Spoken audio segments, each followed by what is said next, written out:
শুভ বিজয়া সবাইকে। দেখো আমার বন্ধু তার ছেলেকে নিয়ে এসেছে মাকে প্রণাম করাতে।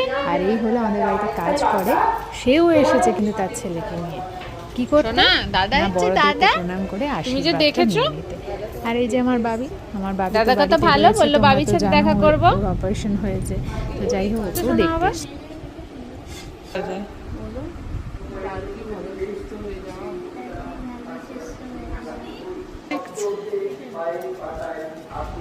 আর ছোট বাচ্চারা তো চকলেট খেতেই বেশি ভালোবাসে, তোমরা জানো, মিষ্টি তো খাবে। দিদা দিয়েছে দাদাকে চকলেট, তুমি তো চকলেট খাও না। এটা আনন্দ দেখানো, পা পা এরকম করে ঠেলা মানে আনন্দ। এই দেখো বাবাকেও প্রণাম করে নিচ্ছে। এগুলো হলো পারিবারিক শিক্ষা। দাদু। ছোট থেকেই পেতে হয়। ওই বড় বয়সে এসে দাদু নতুন করে একবারে ওসব আর গোপাল, ও হচ্ছে নাড়ু তোমাদের গোপাল। বাড়িতেও চলছে তো শুভ বিজয় প্রণাম।